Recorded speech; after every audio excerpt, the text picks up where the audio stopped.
ทั้งที่ชอบพอหักกันมาไกลกล้าเฮ็ดน้องลงคอคิดดีแล้วบอกพี่ชายสิไปอยู่ไปกินจังได้มันใจหักไม่แล้วบ่โนเพิ่งเจอกับเขา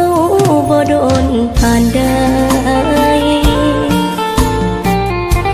สรุปหัวใจเร็วเกินไปบ่ยันอายไปเจ็บ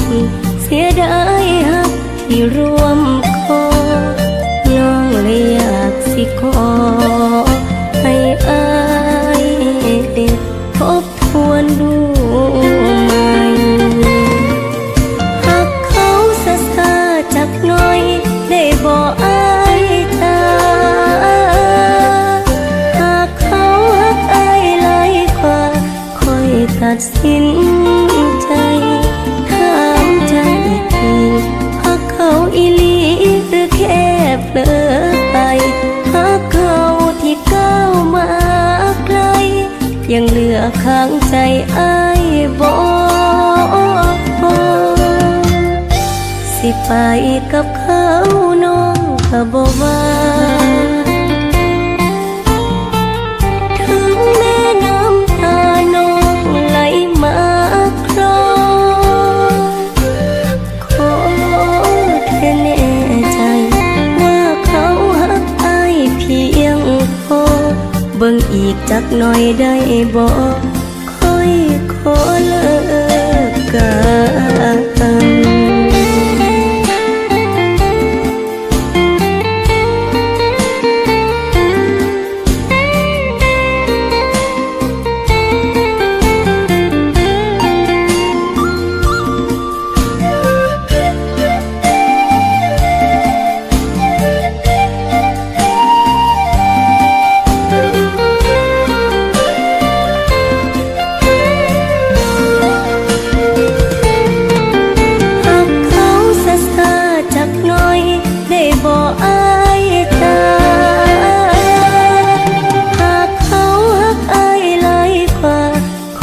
ตัดสิน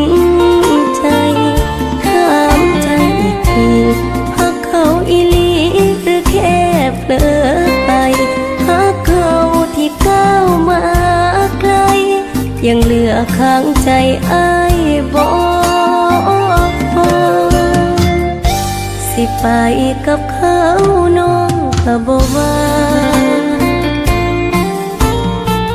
ถึงแม่น้ำตาน้องไหลมา